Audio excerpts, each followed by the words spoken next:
चुनाव हो या युद्ध का मैदान, हमेशा युवाओं के कंधे पे लड़े जाते हैं। अलवर जिले में चुनाव है और अलवर में क्या देश भर में चुनाव है। अलवर लोकसभा से बीजेपी के प्रत्याशी भूपेंद्र यादव और ललित यादव कांग्रेस से प्रत्याशी हैं। दोनों ही पार्टी के युवा चेहरे मेरे साथ हैं। जीतू हैं जो यूनिवर्सिटी की राजनीति करते आए हैं, मेन स्ट्रीम राजनीति में है, और संदीप ओड़ा है जो कांग्रेस में आए हैं अभी अभी। ये भी यूनिवर्सिटी की राजनीति करते करते मेन स्ट्रीम की राजनीति में है। जीतू क्या कहेंगे? सबसे पहला सवाल मैं कर लेता हूं कांग्रेस पार्टी से जो संदीप ओड़ा इनसे। संदीप भाई, क्या मुद्दे हैं आपके चुनाव के कांग्रेस पार्टी के? देखिए, भारतीय राष्ट्रीय कांग्रेस युवाओं के मुद्दों पे चुनाव लड़ती है। जवान, किसान, नौजवान की बात हम करते हैं। भारतीय जनता पार्टी ने हमेशा जवानों का शोषण किया, उसके बाद किसानों का शोषण किया। राजा हमारे जो पहलवान भाई थे उनका भी शोषण भारतीय जनता पार्टी ने किया। आज कांग्रेस पार्टी ने, हम कह सकते हैं, हमारे भाई को चुनाव लड़ाया है। मुंडावर के फुलादपुर गांव से मेरा भाई चुनाव लड़ रहा है, मेरा लोकल है, मेरे एरिए का है। मैं रात को 2 बजे उसके घर जाके दरवाजा खटखटा सकता हूँ और मैं कह सकता हूँ अंगुली पड़ के, भाई चलो मेरा काम करो। लेकिन भारतीय जनता पार्टी ने एक बाहर के आदमी को लाके यहाँ चुनाव लड़ा दिया। दुर्भाग्य की बात है कि 10 साल पहले हरियाणा के लोग आके यहाँ राज कर गए। क्या अलवर की जन्नियों ने बेटे जन्ने से बंद कर दिए क्या, जो बाहर के लोग आके यहाँ पे राजनीति करेंगे? ये अलवर का दुर्भाग्य है। इसलिए अलवर का जवान, अलवर का किसान अब की बार हमारे लोकल भाई ललित यादव को मजबूती से वोट देकर बहुत बड़ी संख्या में विजय घोषित कराएगा। आप क्या कहेंगे? मैं छोटे भाई संदीप ओला से पूछना चाहता हूं कि आप चुनाव लड़ रहे हो, आपकी कोई गारंटी है क्या?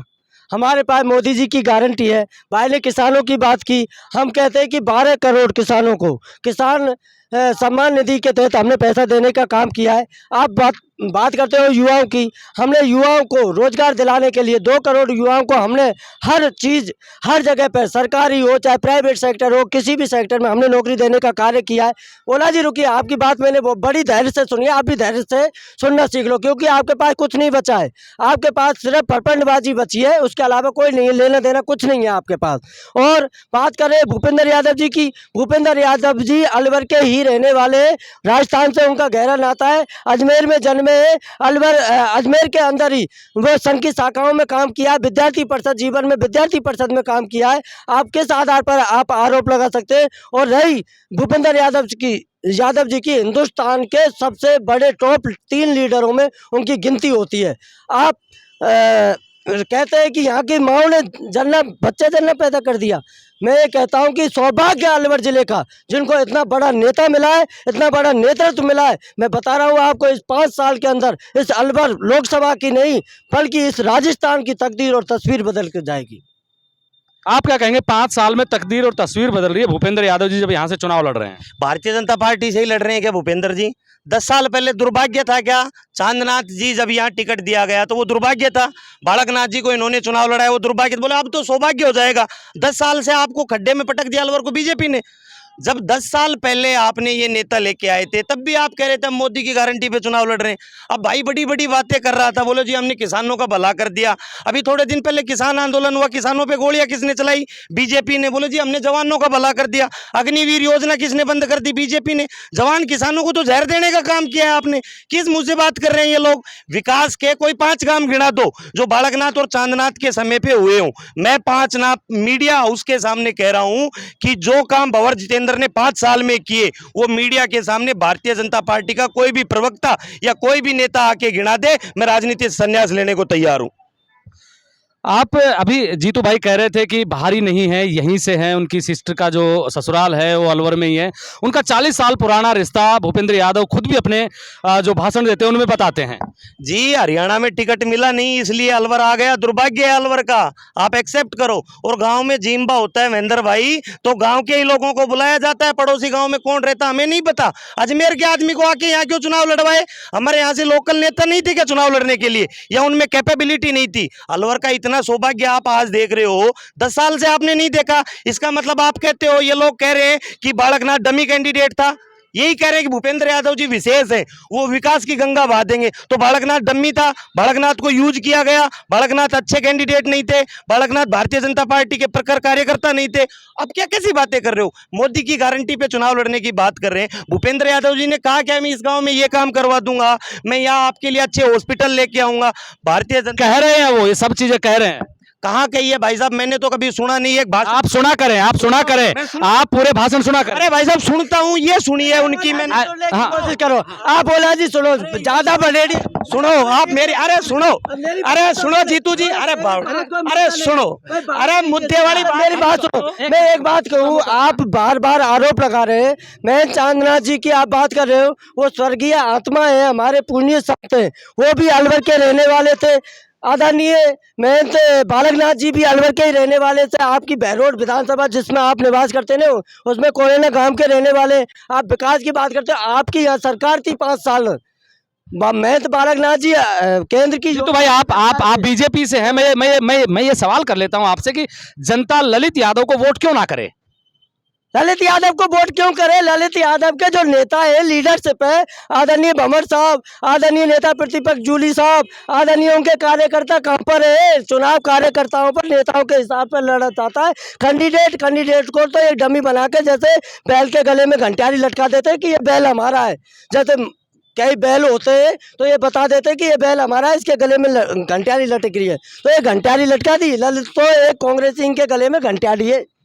मैं यही सवाल आपसे कर लेता हूं कि लोग भूपेंद्र यादव को वोट क्यों ना करें? कोई 3 कारण 4 कारण। भूपेंद्र यादव को वोट, मैं जवान हूँ, मैं जवानों की बात करता हूँ।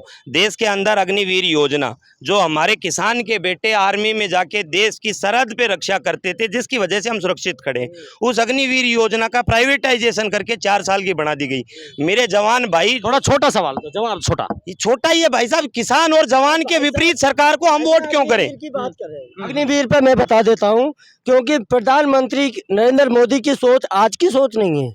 प्रधानमंत्री नरेंद्र मोदी जी कम से कम 40 साल आगे की सोच करके कार्य करते हैं। अग्निवीर की बात करें, कभी भी मोदी जी ने ये नहीं कहा कि 4 साल बाद ये रिटायरमेंट होकर के घर आ जाएंगे, क्योंकि हिंदुस्तान के अंदर अनेकों प्रकार की फोर्स है, उनमें उनको मौका दिया जाएगा। ये सशक्त युवा जो बनना चाहिए। आगामी अगर भविष्य के अंदर कोई विश्व युद्ध हुआ तो हमारा युवा लड़ने के लिए तैयार हो, इसलिए इस अग्निवीर योजना को लेकर के आए। और मैं भाई से पूछना चाहता हूँ, क्योंकि आपकी सरकार में, आपकी पिछली 5 साल की सरकार रही है, कितने भ्रष्टाचार हुए, कितने भ्रष्टाचार अभी उजागर हो रहे, और अभी तो सरकार को बने मात्र हमारे 3 महीने हुए। आपको बता रहा हूँ, आपके नेता जो मुख्यमंत्री थे या फिर और कोई जो संलिप्त इन 3 महीने के अंदर अंदर सारे जेल में जाने। भ्रष्टाचार पे क्या कहेंगे? सही कह रहे हैं कि एसआई भर्ती में कितना बड़ा घोटाला हुआ, एसओजी ने कितनी गिरफ्तारियां की हैं। देखिए, सरकार का काम होता है भर्तियां निकालना, और उन भर्तियों को करवाना एजेंसीज का काम होता है।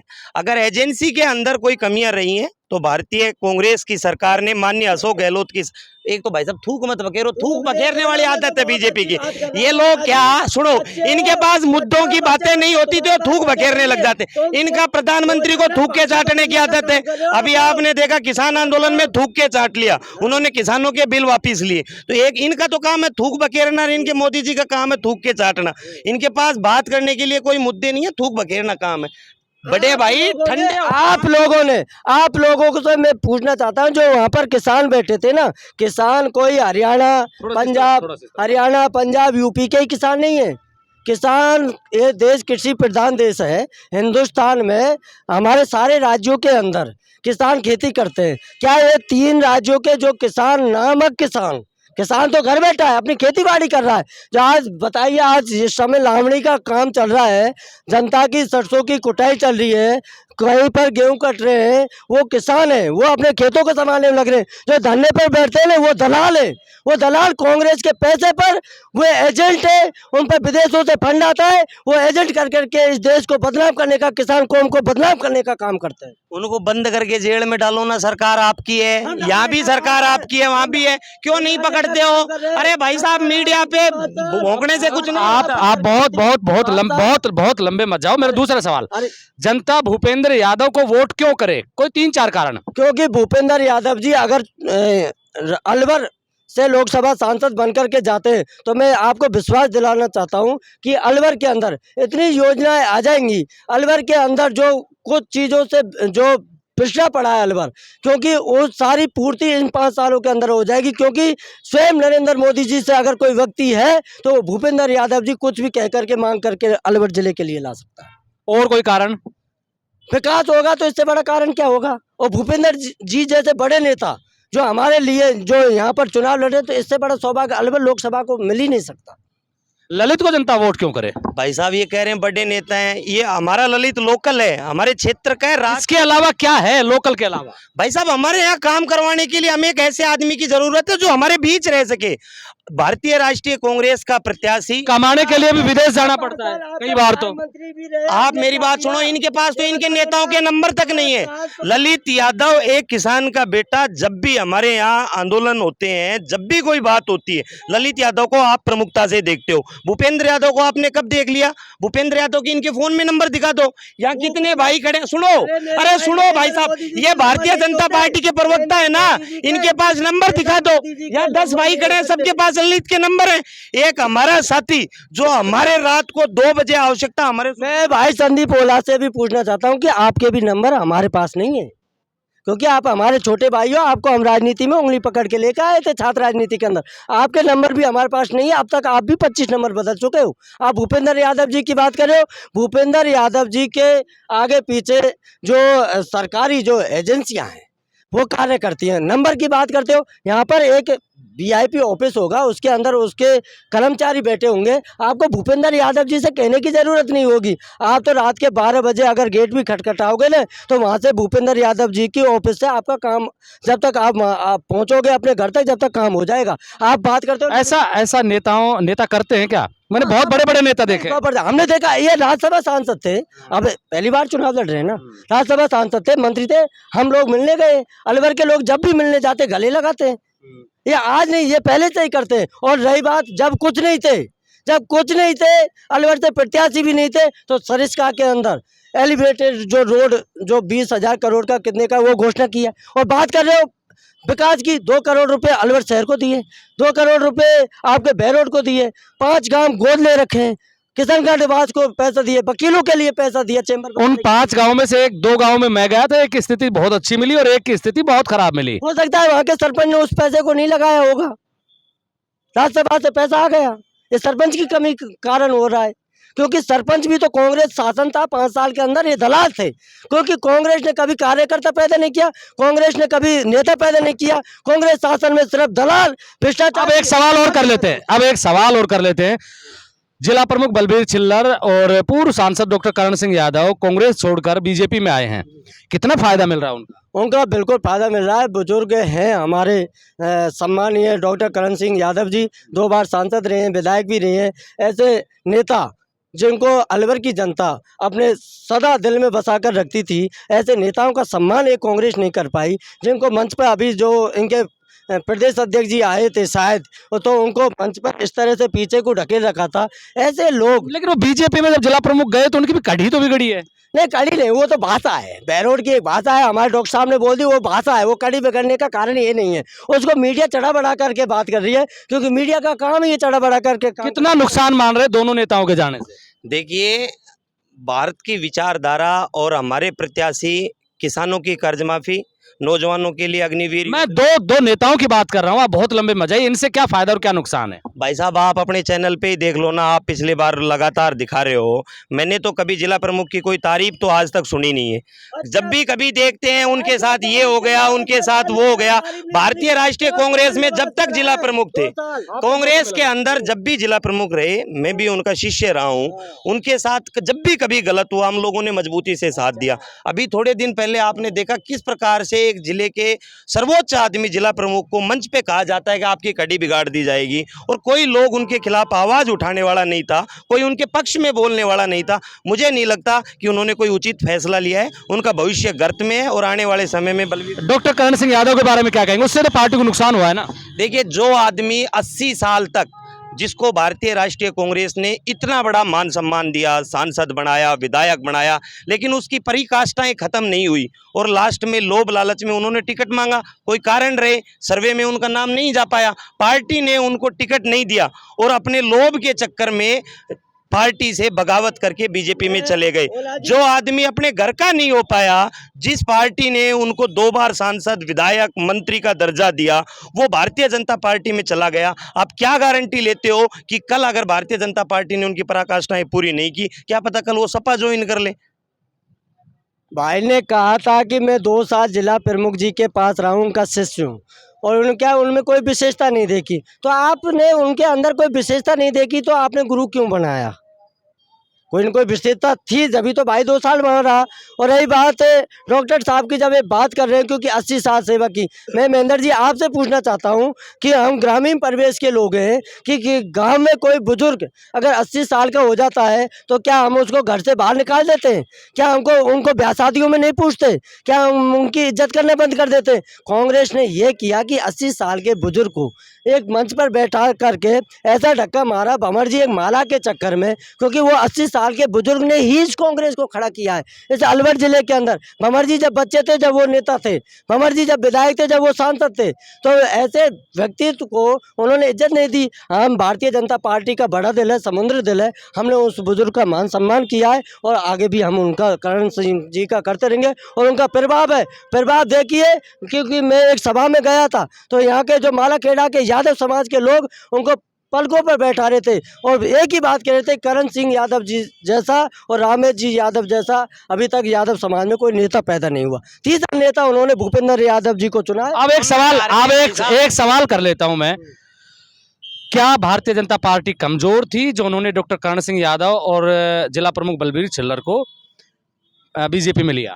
भारतीय जनता पार्टी कभी नहीं कमजोर थी, नहीं है। 1980 से लेकर के 2024 तक भारतीय जनता पार्टी ने अपनी बढ़त ही बनाई है। अब बात करें डॉक्टर करण सिंह जी और जिला प्रमुख जी की, मैं कहता हूं कि भारतीय जनता पार्टी का एक प्रोपेगेंडा है कि हम विश्व गुरु इस देश को कैसे बनाएं। अगर विश्व गुरु देश को बनाने के लिए भारत माता के स्वाभिमान के लिए किसी भी दल का कोई भी नेता आए तो हम उनका स्वागत करेंगे, उनका सम्मान करेंगे, क्योंकि ये देश एक विकसित देश बनने जा रहा है। इस देश को इस 5 सालों के अंदर आप अपनी जीत कौन कौन सी विधानसभाओं से मान रहे हैं? विधानसभा क्या लोग 8 विधानसभा में से कौन कौन सी विधानसभाएं हैं जिनमें से आप टफ फाइट मानते हैं और कहां कहां से आप मुकाबले को एक तरफा मानते हैं? भाई साहब कहने की जरूरत नहीं है, एक भी ऐसी विधानसभा नहीं है जहां से भूपेंद्र यादव जी चुनाव जीत करके नहीं आएंगे। लगभग इस अलवर लोकसभा के अंदर इतिहास रचेगा। 3.5 लाख से महंत बालकनाथ जी जीते थे, इतने से महंत चांदनाथ जी जीते और कम से कम 5 लाख वोटों से अब की बार भूपेंद्र यादव जी चुनाव जीत करके आए। आप बताइए कि कौन कौन सी विधानसभाओं से आप बीजेपी को आगे मानते हैं और कहां कहां टफ फाइट है, कहां कहां कांग्रेस आगे है? देखिए 5 सीटों पे तो कोई कहने की जरूरत ही नहीं है, हमारे विधायक हैं पहले ही। भारतीय जनता पार्टी कौन कौन सी वो जगह है?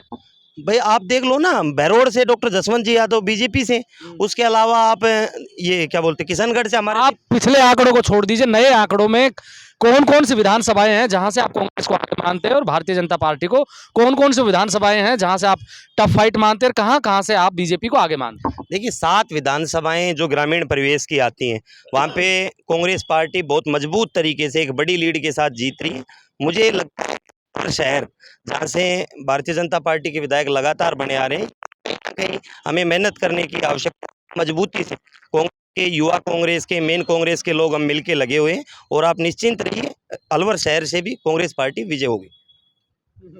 ये दोनों ही पार्टियों के युवा चेहरे हैं, तेज तर्रार हैं और छात्र राजनीति से मेन स्ट्रीम की राजनीति करने लगे हैं। वक्त कब बदल जाता है, करवट ले लेता है और कब बच्चे जवान हो जाते हैं, देखते ही देखते मेरे जूनियर रहे हैं दोनों। मैं इनको अब देख रहा हूँ बहस करते हुए, तो मुझे अच्छा लग रहा है कि देश को, चाहे किसी भी पार्टी में रहें, लेकिन देश को अच्छे नेता मिलने वाले हैं। आप मेरे साथ देख रहे हैं ब्लैक एंड व्हाइट सच। मैं महेंद्र यादव, जय हिंद, जय भारत।